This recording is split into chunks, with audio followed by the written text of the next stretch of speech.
The Barents Sea was never meant to be silent. Cold, yes. Hostile, always. Unpredictable, without a doubt. But silence. Silence is different.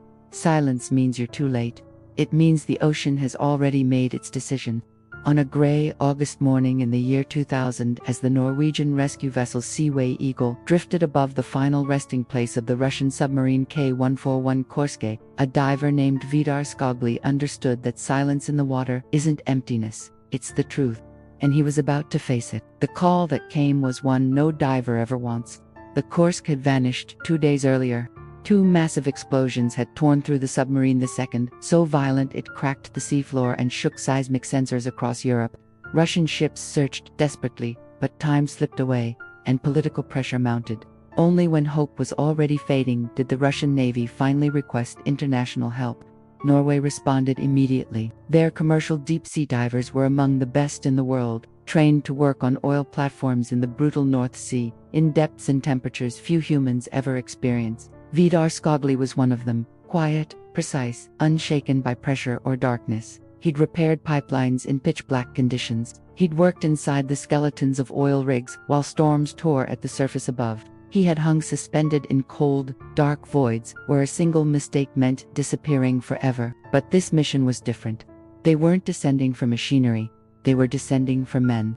Men who might still be alive trapped in the submarine's 9th compartment, the most isolated section. Men who the entire world, glued to their televisions, was praying for. Vidar felt the weight of that global expectation before his dive even began. It wasn't spoken, it wasn't imposed, but it was unmistakable. It was the kind of weight that settles on the shoulders of the people who are about to deliver the truth, whatever that truth turns out to be.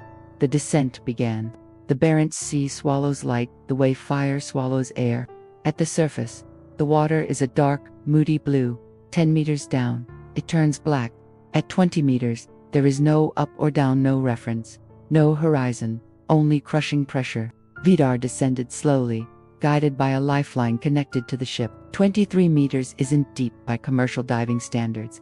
But in the Arctic, in that biting cold, in the aftermath of a catastrophic explosion, it felt endless. His visor fogged at the edges, the cold crept into his jaw.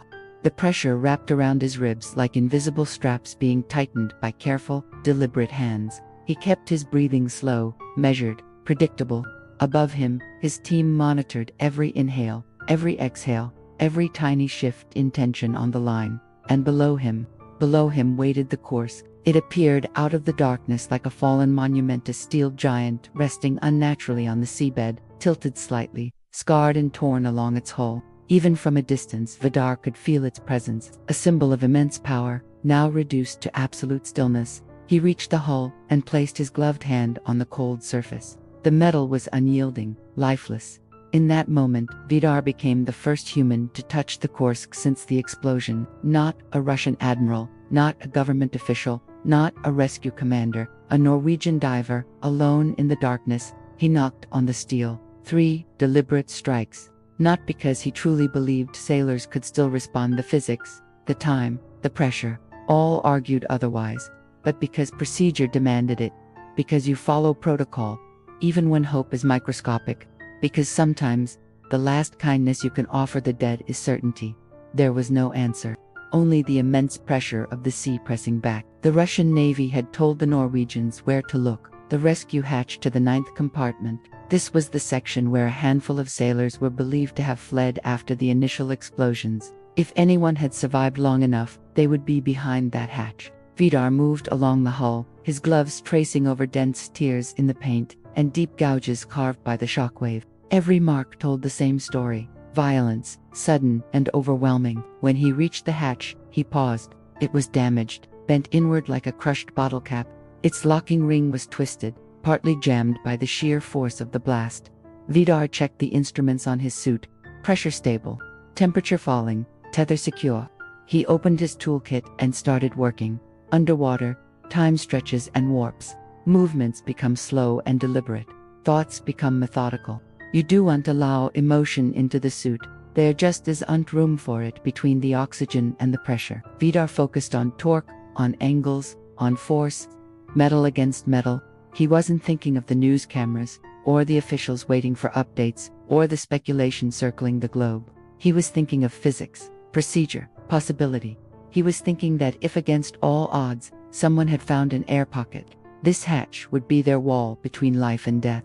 After long, exhausting minutes, the mechanism surrendered, the hatch unlocked. A burst of air escaped, not warm air, not breathing air, but stale, heavy, oxygen-depleted air that had been sealed for days. A diver recognizes that smell. It is the smell of places where no one is left alive. Vidar held his position, steady, professional. He looked inside. The compartment was flooded, completely. No air pockets, no shadows, no movement. Every remaining hope the world was clinging to dissolved into that cloud of dark water, drifting away into the sea. Vidar didn't speak. Divers can't speak. But even if he could have, there were no words strong enough to hold the weight of what he saw. He sent the signal. Clear, unambiguous, no survivors. Those two words traveled upward through the water, through the ship, through lines of communication, until they reached families, nations, and history itself. People often imagine deep-sea divers as invulnerable, men without fear, men made of metal. Vidar Skogli was none of that. He was human, he was disciplined, and he was painfully aware of the truth he had just confirmed inside that submarine. When he finally surfaced, the cold clung to him. Not the cold of the water that was normal, expected. It was the cold of finality. The cold of knowing that he had just become the dividing line between global uncertainty and profound grief. He later said this mission was unlike anything he had ever done. Not because of the depth, not because of the technical challenge, but because, for the first time in his career, he descended hoping his professional judgment was wrong, hoping for the impossible, dreading the truth he already suspected was waiting for him in the dark. Vidar Skogli did not save lives that day. But sometimes heroism isn't about rescue. Sometimes, heroism is the willingness to face a tragedy with clarity when everyone else is still praying for a miracle. He brought truth. He brought closure. He brought an end to the speculation and rumor. He did what divers do. He went down. He did his job. And he told the world what he found, even when the world didn't want to hear it. Afterward, Vidar never sought the spotlight. He didn't write a book or appear on talk shows. He didn't embellish what happened. He simply returned to work, quietly, professionally, carrying the memory of that day like a weight that never disappears, just becomes a part of you. In the story of the Kursk, story filled with mistakes, delays, and decisions that cost lives, there is one moment of pure, undeniable clarity. A solitary diver descending into the dark, knocking on a steel tomb, and opening the door to the truth. Vidar Skogli was the first human being to confirm the fate of the Kursk, a man alone with the silence of the sea. A man who did his duty with profound dignity when the world needed certainty more than it needed hope. Thanks for watching. If you found this story meaningful, please like this video and subscribe to our channel for more stories of quiet courage.